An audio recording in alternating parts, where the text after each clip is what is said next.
ఎప్పుడు చూసినా ఈయన కూర్చొని ఉంటావు, ఏం సంగతి? ఏం చేయమంటావు? ఆ? ఏం చేయమంటావు చెప్పు. కరెక్ట్, ఇది కరెక్ట్ గా చెప్పావయ్యా. డెఫినెట్ గా నేను ఏం అలా చేయమంటావు? చేయమంటే చేస్తా. ఏం చేస్తావులే కానీ, అంటే నా డౌట్ ఏంటి? ఎవరు నీకు తెలిసిన నీకు లవర్ ఏమన్నా ఉందేమో అనుకుంటున్నా. ఏంటి సార్ అది? నీకు లవర్ ఏమన్నా ఉందేమో అనుకుంటున్నా. దొంగ.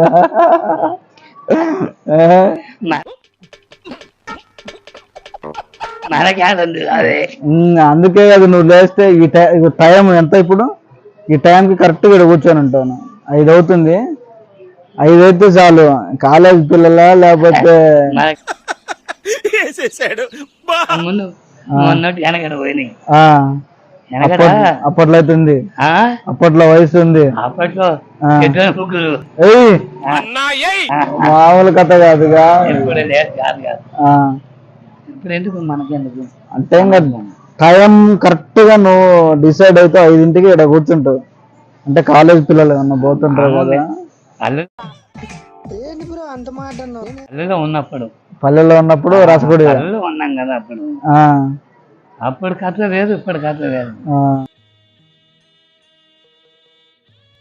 ఎప్పుడేమో ఇంకేం చేస్తాం, 80 సంవత్సరాలు అయితే. అంతేనంటావు? ఏం చేయలేవా?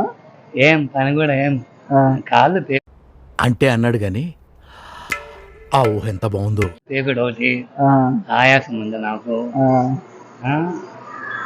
మంచి చేత కాదు, కష్టమే. అదే మిల్లులోనే ఉండకపోయినా, మిల్లు ఉంది కదా తమ్ముడిది, దాంట్లో ఉండకపోయినా 40 సంవత్సరాలు చేసి ఇంకా మనం ఏం చేస్తాం? మనం చేత కాదు. సరే.